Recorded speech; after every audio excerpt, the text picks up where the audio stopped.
नमस्कार। मैं मितानंद आप सभी का टॉपर्स एंड रैंकर्स पर स्वागत करता हूं। दोस्तों, आज हम लोग इतिहास आरंभ करने जा रहे हैं। ठीक है। तो इतिहास के अंतर्गत हमें ऐसे टॉपिक पढ़ना है जो कि एग्ज़ाम के दृष्टिकोण से बहुत ही महत्वपूर्ण है। ठीक है।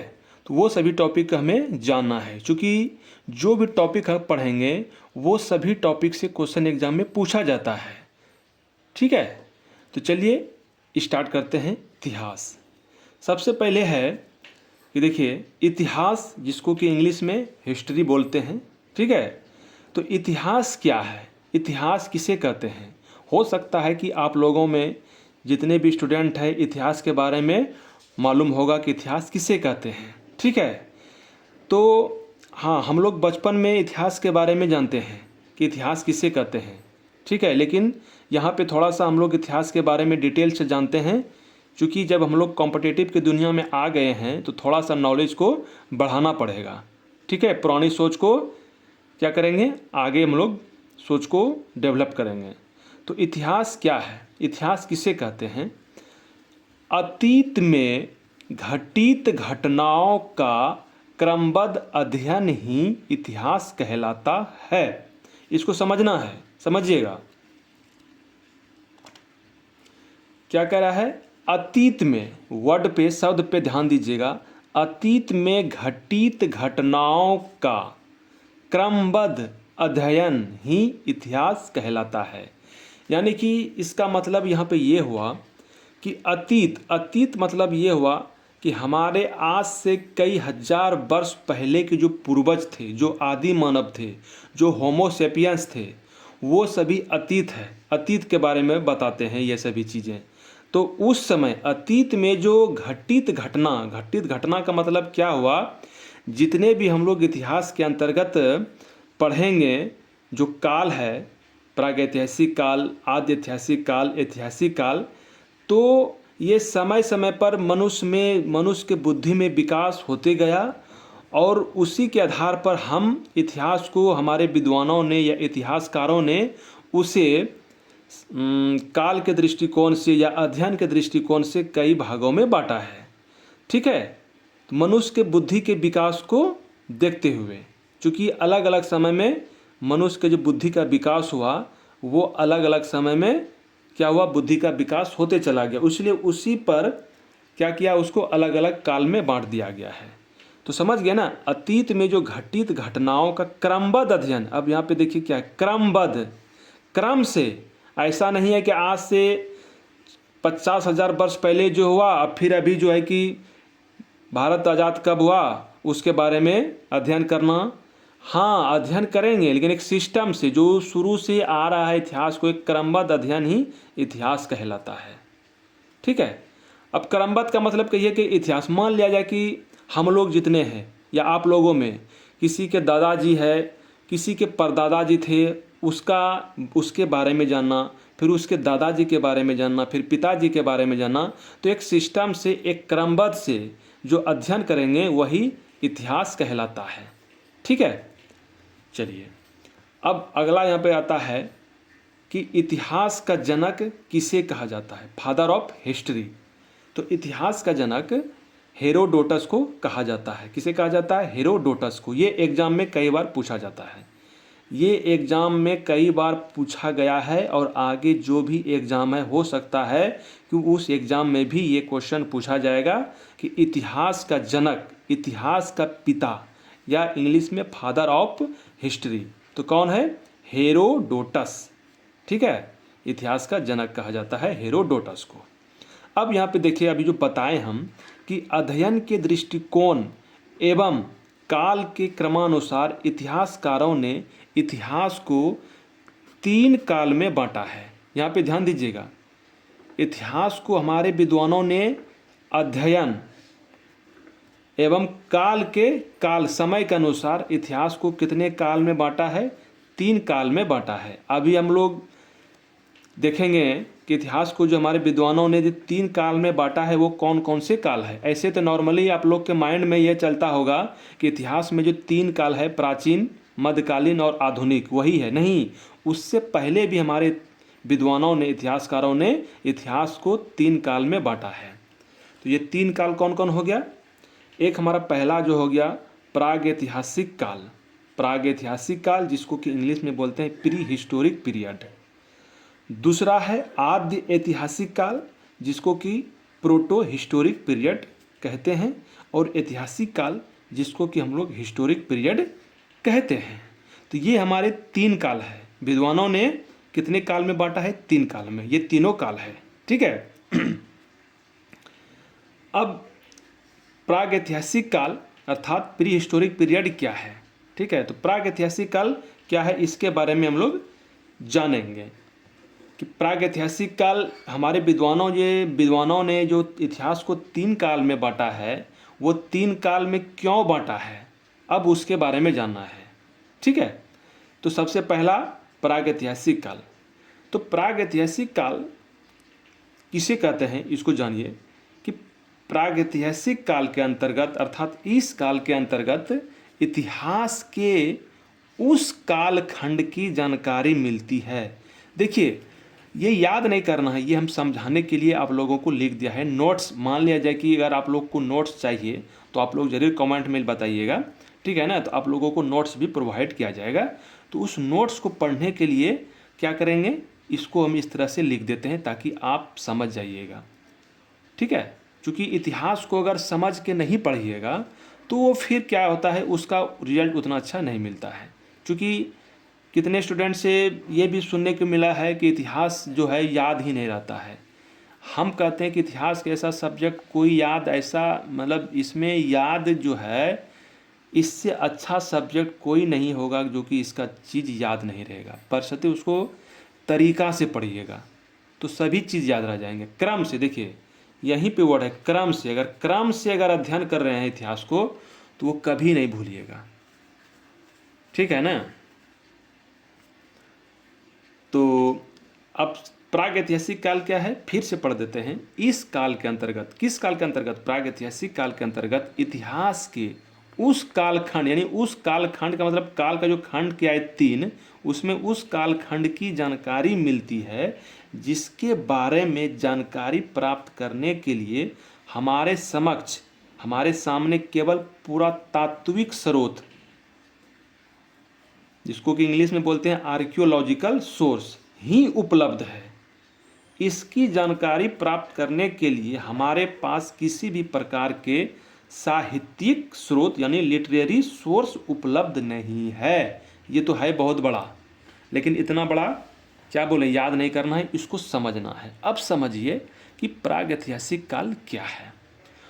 प्राग ऐतिहासिक काल देखिए यहाँ पे मोटा मोटी तौर पे जो समझने वाली चीज़ है, जो याद रखने वाली चीज़ है वो ये है कि प्राग ऐतिहासिक काल के अंतर्गत, यानी कि प्राग ऐतिहासिक काल के बारे में जानकारी प्राप्त करने के लिए हम लोगों के समक्ष केवल और केवल पुरातात्विक स्रोत है, यानी कि आर्कियोलॉजिकल सोर्स। अब पुरातात्विक स्रोत क्या है वो अभी हम लोग समझेंगे, पहले इसको समझिए कि क्या है हमारे पास इस काल के बारे में जानकारी प्राप्त करने के लिए क्या है, पुरातात्विक स्रोत ही उपलब्ध है। और इसकी जानकारी प्राप्त करने के लिए साहित्यिक स्रोत नहीं है। पुरातात्विक स्रोत है लेकिन साहित्यिक स्रोत नहीं है। अब पुरातात्विक स्रोत क्या है और साहित्यिक स्रोत क्या है, यहाँ पे थोड़ा सा इसके बारे में जान लेते हैं। पुरातात्विक स्रोत जो है ये इसके अंतर्गत जो है अभिलेख आते हैं, शिलालेख आते हैं, मुहरे आते हैं, सिक्के आते हैं, स्मारक आते हैं, मूर्तियाँ आती है, चित्रकला, मृदभांड, आभूषण, प्रस्तर स्तंभ, ताम्रपत्र, चट्टान, स्तूप आदि ये सभी पुरातात्विक स्रोत के अंतर्गत आते हैं।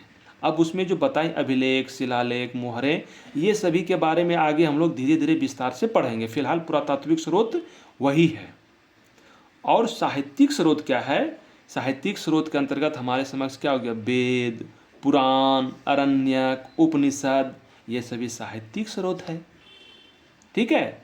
मान लिया जाए कि अगर सपोज दैट हम लोग महात्मा गांधी के बारे में जो जानकारी मिलती है, हमें जानकारी मिलती है साहित्यिक स्रोत से, क्योंकि ये उसके बारे में कहीं न कहीं लिखा हुआ है।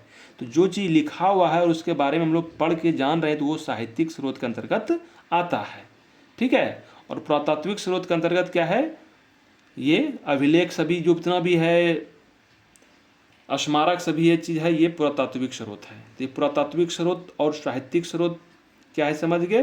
बस यही है कि प्रागैतिहासिक काल के अंतर्गत पुरातात्विक स्रोत से जानकारी मिलती है, साहित्यिक स्रोत से जानकारी उपलब्ध नहीं है। यानी कि लिखा हुआ चीज़, प्रागैतिहासिक काल के अंतर्गत जितने भी घटनाएं घटित हुआ है उसकी लिखित जानकारी नहीं है।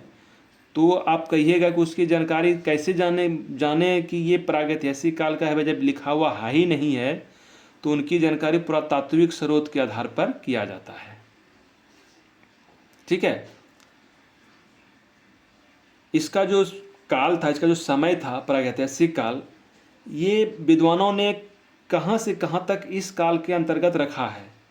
ठीक है, तो मानव इतिहास के आरंभ से, ध्यान दीजिएगा, मनुष्य का जो इतिहास जो आरंभ हुआ वहाँ से लेकर सिंधु सभ्यता या हड़प्पा सभ्यता से पहले तक का काल, ये सिंधु सभ्यता या हड़प्पा सभ्यता अभी हम लोग पढ़ेंगे आगे।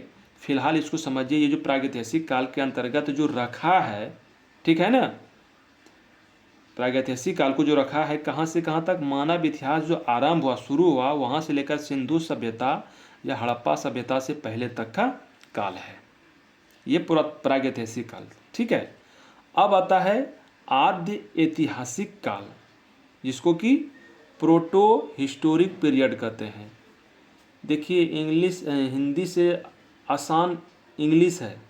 ठीक है, तो अगर मान लिया जाए कि ये बड़ा लग रहा है कि प्राग ऐतिहासिक काल, हो सकता है कि आप लोगों में जो पहली बार इसके बारे में सुन रहे हैं इस चीज़ को, तो ये सभी इम्पोर्टेंस है। ठीक है, किसी भी एग्ज़ाम के लिए, यूपीएससी रहे चाहे स्टेट पीसीएस रहे, नेट जो होता है असिस्टेंट प्रोफेसर के लिए, नेट जेआरएफ के लिए जो हिस्ट्री सब्जेक्ट है, उसमें यहाँ से क्वेश्चन पूछा जाता है और कई बार पूछा गया। अभी हम बताएंगे इसके बारे में, उसके बाद इसका क्वेश्चन का अभ्यास करेंगे इस काल सब का। ठीक है ना, तो वहाँ पे देखिए बताएंगे, देखिए किस एग्ज़ाम में पूछा गया है इससे संबंधित क्वेश्चन, तो इससे क्वेश्चन पूछा जाता है। ठीक है, आद्य ऐतिहासिक काल। अब देखिए आद्य ऐतिहासिक काल किसे कहते हैं। इस काल के बारे में जानकारी प्राप्त करने के लिए हमारे समक्ष पुरातात्विक स्रोत के साथ साथ साहित्यिक स्रोत भी उपलब्ध है। यहाँ पे इतना देखिए कुछ नहीं है, सीधा है, प्राग ऐतिहासिक काल के बारे में जानकारी प्राप्त करने के लिए हमारे पास केवल और केवल पुरातात्विक स्रोत उपलब्ध थे, बस साहित्यिक स्रोत उपलब्ध नहीं थे। लेकिन देखिए धीरे धीरे मनुष्य का जो विकास होते चला गया, उसके बुद्धि का विकास होते चला गया, फिर क्या हुआ कि पुरातात्विक स्रोत तो है था ही था, ये तो इसी काल में था, तो पुरातात्विक स्रोत तो है ही था, साथ साथ धीरे धीरे लिखना पढ़ना भी कोशिश करने लगा आद्य ऐतिहासिक काल के समय का जो मनुष्य थे, मानव थे। ठीक है, तो पुरातात्विक स्रोत के साथ साथ साहित्यिक स्रोत भी उपलब्ध है, लिखा हुआ भी इस काल के बारे में जानकारी प्राप्त कर, इस काल के बारे में जानने के लिए लिखा हुआ है। लेकिन यहाँ ध्यान दीजिएगा, उन साहित्यिक स्रोत को, ये जो साहित्यिक स्रोत को अभी तक पढ़ा नहीं जा सका है।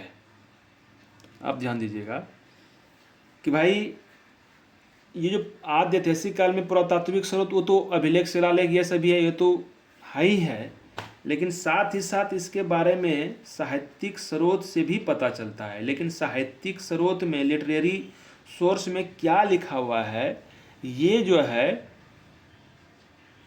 अभी तक पढ़ नहीं पा रहा है। हमारे पुरातत्वविद जो थे, भारतीय पुरातात्विक स्रोत के जनक अलेक्जेंडर कनिंघम, ये सभी हम लोग पढ़ेंगे थे। ठीक है, तो उस समय से लेकर अभी तक जितने पुरातत्वविद हैं, उन्होंने क्या लिखा है अभी तक पढ़ नहीं पाया है। तो जो पुरातात्विक स्रोत के साथ साथ साहित्यिक स्रोत में क्या क्या उस समय के लोगों के द्वारा लिखा गया है, वो अभी तक नहीं पढ़ पाया है, उसको आद्य ऐतिहासिक काल के अंतर्गत रखा गया है। तो प्राग ऐतिहासिक काल और आद्य ऐतिहासिक काल में क्या अंतर हुआ। प्राग ऐतिहासिक काल में सिर्फ और सिर्फ पुरातात्विक स्रोत थे। आद्य ऐतिहासिक काल में पुरातात्विक स्रोत के साथ साथ साहित्यिक स्रोत भी थे, लेकिन उस साहित्यिक स्रोत को अभी तक पढ़ा नहीं जा सका है, यही अंतर है। तो इसको आदि ऐतिहासिक काल को कहाँ से कहाँ तक रखा है भाई, इसका जो पीरियड था ये हड़प्पा सभ्यता से, यहाँ हड़प्पा सभ्यता से पहले पहले अब हड़प्पा सभ्यता से पहले जब हड़प्पा सभ्यता आरंभ हुआ तो आदि ऐतिहासिक काल के अंतर्गत हड़प्पा सभ्यता से लेकर वैदिक संस्कृति शामिल है। वैदिक संस्कृति तक, हड़प्पा सभ्यता से लेकर वैदिक संस्कृति तक इस आदि ऐतिहासिक काल के अंतर्गत रखा गया है। ये भी क्वेश्चन में पूछा जाता है कि हड़प्पा सभ्यता किस काल में रखा गया है, हड़प्पा सभ्यता का वर्णन किस काल में है, तो आदि ऐतिहासिक काल में। हड़प्पा सभ्यता से पहले का काल जो है उसको किस बारे में जानकारी प्राप्त करने के लिए किस काल से मिलती है, तो प्रागैतिहासिक काल में। ठीक है, तो ये प्रागैतिहासिक और आदि ऐतिहासिक काल का डिफिनेशन के साथ साथ कॉन्सेप्ट भी था। देखिए ये अब हमें हम लोग पढ़ लिए थे आदि ऐतिहासिक काल के बारे में। अब तीसरा जो काल था ऐतिहासिक काल। ठीक है, इस काल, ये ऐतिहासिक काल किसे कहते हैं, तो इस काल के बारे में जानकारी प्राप्त करने के लिए हमारे पास यानी हमारे समक्ष पुरातात्विक एवं साहित्यिक दोनों स्रोत उपलब्ध है। पुरातात्विक और साहित्यिक स्रोत तो उपलब्ध था, वो तो आदि ऐतिहासिक काल में भी था, लेकिन यहाँ पर एक कंडीशन है, उसमें क्या था कि जो साहित्यिक स्रोत था उसको पढ़ नहीं पा रहा है। ठीक है ना, लेकिन ऐतिहासिक काल में क्या है, ये जो पुरातात्विक और साहित्यिक दोनों स्रोत उपलब्ध है, साथ ही साथ जो साहित्यिक स्रोत आदि ऐतिहासिक काल में नहीं पढ़ पा रहा था, ऐतिहासिक काल अंतर आते आते जो उस साहित्यिक स्रोत को इस काल में पढ़ा जा चुका है। तो जो पुरातात्विक के साथ साथ जो साहित्यिक स्रोत है और जो साहित्यिक स्रोत को नहीं पढ़ पाया था उसको आदि ऐतिहासिक काल के अंतर्गत रखा गया, और पुरातात्विक के साथ साथ जो साहित्यिक स्रोत है और इस साहित्यिक स्रोत को, लिटरेरी सोर्स को पढ़ा भी जा चुका है, ये ऐतिहासिक काल के अंतर्गत रखा गया है। तो ये हमारे 3 काल हो गया, प्रागैतिहासिक काल, आदि ऐतिहासिक काल और ऐतिहासिक काल। तीनों काल के बारे में जानकारी प्राप्त हो गया ना। चलिए अब इस ऐतिहासिक काल को, इसका जो पीरियड है, इसका जो समय है, कहाँ से कहाँ तक है, वैदिक सभ्यता से लेकर, वैदिक सभ्यता से पहले तक का, हड़प्पा सभ्यता से लेकर वैदिक सभ्यता के पहले तक, अब वैदिक सभ्यता से लेकर वर्तमान काल तक का जो संपूर्ण इतिहास शामिल है। अभी जो इतिहास है वैदिक सभ्यता से लेकर अभी तक का जो इतिहास है वो ऐतिहासिक काल के अंतर्गत ही आता है। ठीक है, और इस ऐतिहासिक काल के अंतर्गत ही हम लोग पढ़ते हैं प्राचीन, मध्यकालीन और आधुनिक, इसी ऐतिहासिक काल के अंतर्गत। अभी हम लोग पुरातात्विक स्रोत के बारे में पढ़े थे। ये जो पुरातात्विक स्रोत क्या है, साहित्यिक स्रोत क्या है, तो ये पुरातात्विक स्रोत आर्कियोलॉजिकल जो सोर्स है, ये अभिलेख से पता चलता है। किसी भी चीज़ के बारे में उस समय लिखा हुआ चीज़ नहीं था, तो लिखा हुआ चीज़ नहीं था तो ये अभिलेख से पता चलता है कि कितने साल पहले की ये शिलालेख है, ये मुहरें हैं, इस मुहर पे किसका चित्र अंकित है, क्यों चित्र अंकित किया गया था, ये सभी का अध्ययन करके ये सभी पुरातात्विक स्रोत के अंतर्गत रखा गया है। कोई लिखा हुआ नहीं। सिक्का पे मान लिया जाए कि उस समय एक सिक्का था जिसमें समुद्रगुप्त की बीना बजाते हुए सिक्का पे दर्शाया गया है। ठीक है ना, तो उससे पता चलता है कि उस समय कुछ शासक जो थे वो संगीत प्रेमी थे। ठीक है, स्मारक, किसी का स्मारक था, मूर्तियाँ, चित्रकला, मृद भांड, आभूषण, प्रस्तर स्तंभ, लोहे का जो स्तंभ है, ताम्रपत्र, तांबे के पत्र पर, बर्तन पर भी चित्र अंकित है, चट्टान में भी स्तूप, मतलब कुआं सब आदि की, ये सभी पुरातात्विक स्रोत के अंतर्गत आते हैं। देखिए यहाँ पे देखिए, पुरातात्विक स्रोत के जो जनक है, father of Indian archaeological source, father of Indian archaeological, जो फादर है इंडियन आर्कियोलॉजिकल, भारतीय पुरातात्विक स्रोत के जनक है, वो सर अलेक्जेंडर कनिंघम को जाना जाता है। किसको? सर अलेक्जेंडर कनिंघम को। ये भी क्वेश्चन टॉप पॉइंट भी आई है, ठीक है। पूछा जाता है भारतीय पुरातात्विक स्रोत के जनक कौन थे? सर अलेक्जेंडर कनिंघम, ठीक है। ये ब्रिटिश जो है रिटायर्ड आर्मी के जो है कि ये अधिकारी थे, सर अलेक्जेंडर कनिंघम। वो अवकाश प्राप्त करने के बाद हमारे यहाँ भारत में जो पुरातात्विक स्रोत के बारे में अध्ययन करने लगा, ठीक है। सबसे पहले स्टार्ट इसी ने किया, तो इसलिए इसी को भारतीय पुरातात्विक स्रोत का जनक कहा गया। किसको? Sir Alexander Cunningham. ये भी क्वेश्चन कई बार एग्जाम में पूछा गया है, तो इसको याद कर लीजिएगा। जो जो बोल रहे हैं कि याद करना है उसको याद ही कर लीजिएगा, ठीक है। चलिए उसके बाद अब देखिए तीनों काल के बारे में जान गए, पुरातात्विक स्रोत के बारे में जान गए। अब तीनों काल के बारे में डिटेल से विस्तार से जो कि क्वेश्चन वहाँ से पूछा जाता है उसके बारे में जानेंगे। तो सबसे पहले हमें प्रागैतिहासिक काल जो कि प्री हिस्टोरिक पीरियड था उसको बारे में जानते हैं। तो प्रागैतिहासिक काल को, ठीक है, पाषाण काल के भी यानी पाषाण काल स्टोन एज के नाम से भी जाना जाता है, ठीक है ना। प्रागैतिहासिक काल जो है प्री हिस्टोरिक पीरियड जो है उसको पाषाण काल यानी कि स्टोन एज, पाषाण मतलब पत्थर, स्टोन, ठीक है, पाषाण काल के रूप में भी जाना जाता है, नाम से जाना जाता है। पाषाण काल के नाम से क्यों जाना जाता है ये हम लोग सभी डिटेल से पढ़ेंगे, ठीक है। तो ये जो पाषाण काल है, पाषाण काल के नाम से थोड़ा सा यहाँ पे इसकी हम जान जाते हैं कि पाषाण काल के नाम से क्यों जाना जाता है। चूँकि ये जो तीन काल हमारे विद्वानों ने इतिहास के जो है तीन काल में बांटा है, उसमें प्रागैतिहासिक काल को पाषाण काल के नाम से जाना जाता है। अब ये पाषाण काल यानी स्टोन, पत्थर का काल, इसको क्यों जाना जाता है प्रागैतिहासिक काल को?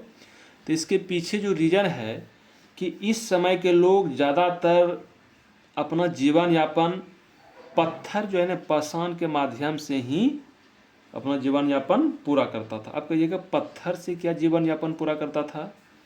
पत्थर तो नहीं खाते थे, नहीं भाई खाते नहीं थे, लेकिन उस पत्थर का उपयोग खाने में ज़रूर उसका मदद होता था। अब कहिए क्या मदद होता था? तो मदद ये होता था कि सबसे पहले उसको रहने के लिए उस समय, आज के समय में थोड़ा है कि 5 स्टार होटल बना हुआ है, वहाँ पे हम लोग रह सकते हैं, अपना घर है, अपना जो भी चीज़ है। अभी ये कभी सोचिए, कभी कभी ये सोचना चाहिए कि आज का जो समय है क्या आज से 50,000 वर्ष पहले ऐसा ही समय था, ऐसा ही बुद्धि था, मानव का विकास ऐसा ही हुआ? नहीं, उस समय के लोगों को, मानव को जो विकास इस प्रकार का नहीं हुआ था। तो वो उस समय पत्थरों की गुफाओं में, जो पहाड़ की जो गुफा था वहीं पे रहते थे रहने के लिए। तो वहाँ पे भी पहाड़ों की गुफा में पत्थर का उपयोग रहने के लिए भी हुआ। साथ ही साथ किसी भी उस समय का जो मानव का जो मुख्य भोजन था वो शिकार करके खाना था। आग का आविष्कार भी नहीं हुआ था शुरुआती प्रागैतिहासिक काल में, ठीक है। तो आग का आविष्कार नहीं हुआ था, तो क्या करते थे वो जानवरों का शिकार करके खाते थे। शिकार ही उसका मुख्य रूप से भोजन था। साथ ही साथ उस समय जो फल फूल कंदमूल, ठीक है, पत्ते, ये सभी खा के वो अपना जीवन निर्वाह करते थे। तो वो जानवरों को शिकार करने में पत्थर का बहुत बड़ा महत्वपूर्ण रोल होता था, क्योंकि जानवरों को मारने के लिए पत्थर का ही वो फेंक के ही मारते थे और उससे जानवर मारा जाता था, ठीक है। शुरुआत के चरणों में बड़े बड़े पत्थरों से सिर्फ बड़े बड़े जो है कि जानवरों की वो शिकार करते थे। धीरे धीरे समय के साथ छोटे छोटे पत्थर भी, मनुष्य जैसे जैसे मानव का विकास होते चला गया बुद्धि में, धीरे धीरे बड़े पत्थर से छोटे छोटे पत्थर में उसको आविष्कार करते चला गया। धीरे धीरे सब समझेंगे एक एक करके, ठीक है। यहाँ पे समझिए पाषाण काल के नाम से इसलिए जाना गया, ठीक है। ज़्यादातर उपयोग पाषाण का ही करता थे हर चीज़ में, इसलिए उसको पाषाण काल के नाम से जाना जाता है। अब ये पाषाण काल जो है, ये पाषाण काल को भी हमारे इतिहासकारों ने 3 भागों में बांटा है। एक तो इतिहास को 3 भाग में बांटा, अब उसमें जो पाषाण काल है उसको भी 3 भागों में बांट दिया गया। पहला जो है पूरा पाषाण काल, जिसको पेलियोलिथिक पीरियड कहते हैं इंग्लिश में। दूसरा है मध्य पाषाण काल, जिसको कि इंग्लिश में मेसोलिथिक पीरियड कहते हैं। और तीसरा है नव पाषाण काल, जिसको कि इंग्लिश में नियोलिथिक पीरियड कहते हैं। ये पाषाण काल का 3 भाग हो गया, ठीक है। और यहाँ प्रागैतिहासिक काल के बारे में जानकारी दिया हुआ है कि इस काल में मानव जो है लेखन कला से परिचित नहीं था। ऑटोमेटिक बात है, प्रागैतिहासिक काल के समय साहित्यिक स्रोत ही नहीं था उपलब्ध। साहित्यिक स्रोत का मतलब क्या हुआ कि कोई किताब, वेद पुराण, ये सभी साहित्यिक स्रोत के अंतर्गत आते हैं। ये कब आएंगे? जब लिखेगा तभी ना वो पढ़ सकते हैं। तो प्रागैतिहासिक काल में साहित्यिक स्रोत नहीं था, यानी कि उस समय के जो लोग थे, मानव थे, लेखन कला से परिचित नहीं, लिखने की कला, वो लिखना नहीं जानते थे प्रागैतिहासिक काल के समय। नेक्स्ट पॉइंट है, इस कालखंड की जानकारी हमें केवल अवशेषों से मिलती है। अवशेषों से या पुरातात्विक स्रोत, ठीक है, अवशेषों से या पुरातात्विक स्रोत जो है, इससे ही उनके बारे में जानकारी मिलता है। कोई लिखित नहीं है इसके बारे में जानकारी, ठीक है। भारतीय प्रागैतिहासिक काल के जनक रॉबर्ट ब्रूस फुट, जो भारतीय प्रागैतिहासिक काल है, ठीक है, इसका जो जनक है, देखिए जनक हम लोग 3 जनक पढ़ चुके हैं। एक तो फादर ऑफ हिस्ट्री हेरोडोटस, दूसरा father of Indian archaeological sources यानी पुरातात्विक स्रोत के जनक सर अलेक्जेंडर कनिंघम, और तीसरा जो भारतीय प्रागैतिहासिक काल के जनक रॉबर्ट ब्रूस फुट। यहाँ पे देखिए, यहाँ पुरातात्विक स्रोत के जनक और यहाँ प्रागैतिहासिक काल के जनक, दोनों में अंतर है। ये नहीं कि इसका उसमें लिख दीजिएगा, इसमें लिख दीजिएगा। यहाँ है पुरातात्विक सर अलेक्जेंडर कनिंघम और ये प्रागैतिहासिक काल के जनक रॉबर्ट ब्रूस फुट, ठीक है।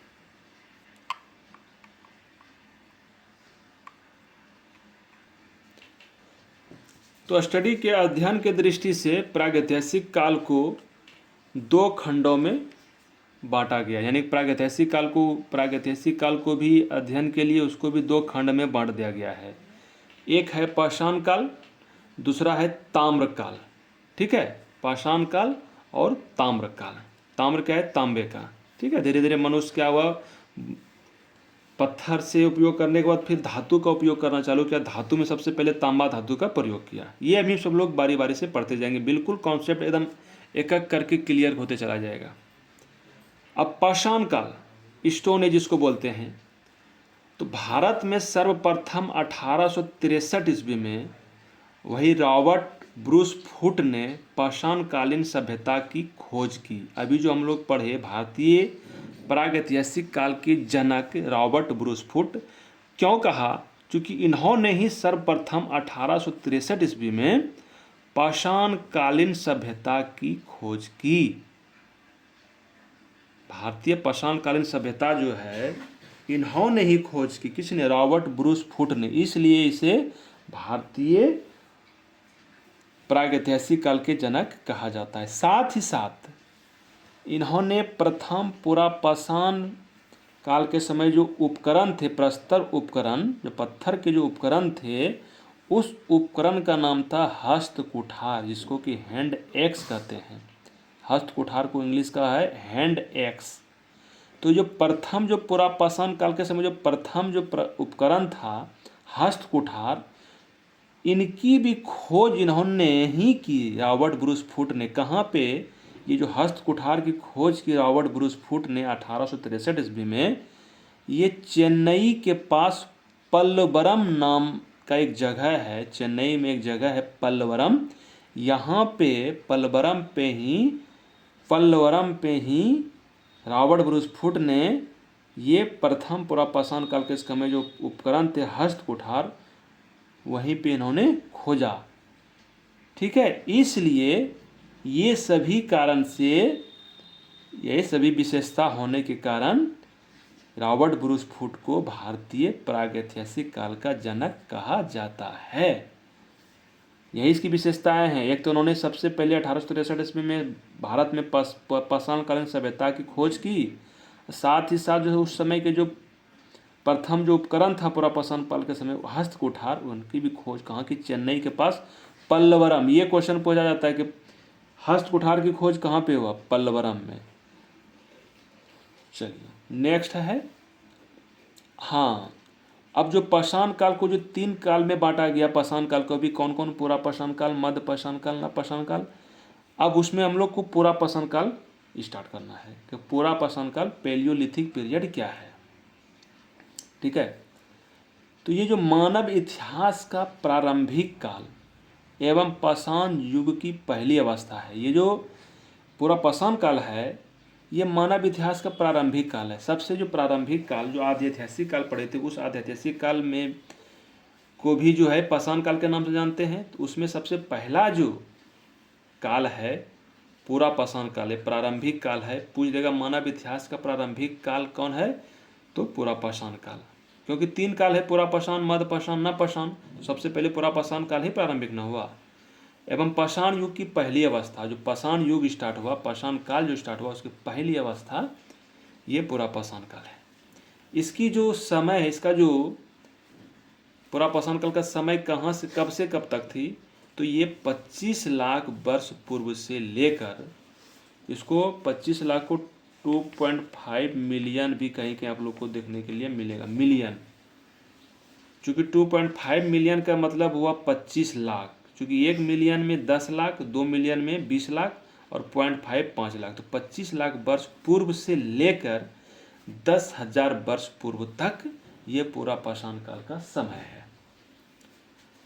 ठीक है। अब इनकी पूरा पाषाण काल के समय की मुख्य विशेषताएं क्या क्या है, उस समय के लोगों का जीवन शैली, लाइफ स्टाइल क्या थी, क्या खाते थे, क्या पहनते थे, कहाँ रहते थे, ये सभी हम जानेंगे। ठीक है। तो पूरा पाषाण काल के समय जो जीवन शैली था, लाइफ स्टाइल था, वो क्या थे, वो जो उस समय के लोग शिकारी और भोजन संग्राहक थे। उस समय के लोग शिकार करके भोजन अपना तैयार करता था और एक जगह से दूसरे जगह वो भोजन संग्रह करके खाते थे। आज यहाँ कुछ दिन यहाँ रहा, यहाँ के आसपास का जो शिकार करके भोजन खाता था, उसके बाद आगे जो है चले जाते थे अगले जगह। ठीक है। तो वो क्या थे, शिकारी थे। उस समय के लोगों को खाना बनाने की कला नहीं आती थी, उस समय आग का आविष्कार नहीं हुआ था, तो खाना कैसे बनाते, इसलिए वो शिकार करके खाते थे। उस समय के लोग गुफाओं या खुले स्थानों में रहते थे, घर नहीं था, उसको ये चीज़ नॉलेज ही नहीं था घर और बनाने का, कुछ करने का। तो वो क्या करते, गुफाओं में, जो पहाड़ों की जो गुफा रहते थे, प्रकृति के द्वारा जो गुफा पहाड़ों में रहते थे, होते थे, उसी गुफाओं में उस समय के लोग रहते थे, या खुले स्थानों पर रहते थे जहाँ खुला आसमान है, मतलब कोई घर नहीं, यूं ही। इस समय के मानव को आदि मानव कहते थे। ये जो पूरा पाषाण काल का समय जो मानव था, उस मानव को क्या कहते थे, आदि मानव कहते थे। ठीक है। इस समय के मानव खाना बदोश था। खाना बदोश का मतलब क्या हुआ, एक जगह कुछ दिन रहा और उस जगह के अपना शिकार करके, जितने भी सब चीज़ भोजन करके, जब उस समय का जो अपना उसका भोजन और साथ जो हो जाता था ख़त्म, तो दूसरे जगह चला जाता था। तो एक जगह से दूसरे जगह भोजन के लिए जाना, वो खानाबदोश कहलाता था। ठीक है। अच्छा, उस समय के जो लोग थे किस प्रकार के औजार का प्रयोग करते थे शिकार करने में, मुख्य रूप से तो पत्थरों से बने औजार का उपयोग करते थे। हम बताए पाषाण का मतलब ही हो गया पत्थर। उस समय पत्थर का, अभी के समय नहीं है कि AK-47 लाए उसको बंदूक से शिकार करते हैं, ऐसे करते हैं। उस समय वो औजार का उपयोग नहीं, जानते ही नहीं थे बनाने के लिए। तो ठीक है। तो उस समय पत्थरों से बने औजार का, पत्थर को ही नुकीला करके, गोल करके, छोटा छोटा करके, जैसे भी है उसी में घस घस के उसको पत्थर से ही औजार बनाता था। पत्थरों से बने औजार का उपयोग करता था शिकार करने में या किसी भी चीज़ के में। औजारों का उपयोग देखिए किस लिए करते, शिकार करने के लिए। ठीक है। अपना भोजन के लिए शिकार करते थे। शिकार करने के लिए इस पत्थर के औजार का उपयोग शिकार करने के लिए, चमड़ी उतारने के लिए, चमड़ी मतलब किसी भी जानवर का शिकार करते थे तो उसका चमड़ी उतारने में नुकीले पत्थर से चमड़ी उतारता था। लकड़ी काटने में भी पत्थर का औजार काम होता था, आदि कार्य के लिए किया जाता था। ठीक है। ये सभी शिकार करने में, जानवरों के चमड़े उतारने में, लकड़ी काटने, सभी में ये पत्थर का औजार यूज करता था। अच्छा, उस समय का आहार क्या था, भोजन मुख्य रूप से कंदमूल, फल, जंगली जानवरों का मांस और मछलियां खाते थे। यही उस समय का उसका मुख्य भोजन था, आहार था। इस काल में लास्ट में देखिए आग की खोज, आग की जो खोज है, हम लोग जब ये आग जलाते हैं, हर चीज़ में आग का उपयोग करते हैं, तो आग की खोज इसी काल में हुआ। इस काल में आग की खोज हुई, प्रागैतिहासिक काल में। ठीक है, जिसका उपयोग फिर भोजन पकाने और सुरक्षा के लिए किया जाता था। जब आग का आविष्कार हो गया तो भोजन में वो जो शिकार करके लाते थे उसको देते थे आग में, तो उसका टेस्ट अच्छा लगता, तो वो क्या करना स्टार्ट कर दिया, आग में भोजन पकाना स्टार्ट कर दिया। और सुरक्षा के लिए गुफा के आगे, गुफा में सोने जब वो जाते थे अपने आराम करने के लिए जहाँ रहते थे, तो जानवरों की सुरक्षा के लिए वो आग जला के रख देते थे। तो उस आग को जलते हुए देख के जानवर वहाँ पे नहीं जाता था, इसलिए सुरक्षा के लिए भी आग का उपयोग करते थे। ठीक है, उस समय के समय में कलात्मक ये कला जो है, ये देखिए अभी भी किसी न किसी को कला जरूर आती है। तो उस समय के लोगों में भी कला थी। क्या कला थी भाई? अब ऐसा नहीं है ना कि उस समय गाना गाने लगे या उस समय जो भी म्यूजिक करने लगे, क्योंकि उस समय जब इन्वेंशन ही नहीं हुआ था तो वो सब कैसे बजाते? तो क्या करते थे अपना कला के रूप में, आनंद के लिए, मनोरंजन के लिए, गुफाओं की दीवारों पर चित्र बनाने की परंपरा इसी समय शुरू हुई। पहाड़ों जहाँ पे वो रहते थे तो उसी के अंदर जो पहाड़ का जो गुफा है, बताएंगे कि ये कहाँ पे हुआ है, किया है इन्होंने, पता चला है कहाँ से, कि वो गुफाओं की दीवारों पर चित्र बनाने की परंपरा इसी समय शुरू हुई। मतलब वो जहाँ रहते थे उसके अंदर जो शैल चित्र, मतलब पहाड़ों गुफाओं के अंदर जो चित्र बनाया दीवारों पर, उसको शैल चित्र कहते थे। तो इसी उस समय के लोगों के द्वारा चित्र बनाया जाता था पहाड़ों की गुफाओं पर। तो ये कहाँ पता चलता है कि ये कहाँ पे हम लोग को देखने के लिए मिलेगा कि उस समय के लोग पहाड़ों की गुफाओं पर चित्र बनाया जाता था? तो ये अभी भीमबेटका एक जगह है मध्य प्रदेश के रायसेन जिला। ठीक है, मध्य प्रदेश में एक जिला है रायसेन, वहाँ पे भीमबेटका नामक गुफा है। उस गुफा में इस काल के चित्र मिले हैं। किस काल के चित्र मिले हैं? प्रागैतिहासिक काल के भी चित्र मिले हैं। ठीक है, पूरा पाषाण काल के समय, मध्य पाषाण काल का जो है भी उसमें भीमबेटका का जो है, भीमबेटका में ये क्वेश्चन पूछा जाता है कि ये जो पहाड़ों की गुफाओं पर, जो पहाड़ों गुफाओं के अंदर जो दीवारों पर चित्र बनाया जाता था उस समय के लोगों के द्वारा, प्रागैतिहासिक काल के समय जो लोग थे, मानव थे, वो जो भीमबेटका है वो कहाँ पे है? तो मध्य प्रदेश में, जगह रायसेन जिला। तो इसमें भीम जगह पूछ सकता है तीनों, मोस्टली भीमबेटका कहाँ पे? मध्य प्रदेश में। भीमबेटका ही पूछा जाता है, लेकिन मध्य प्रदेश रख लीजिएगा।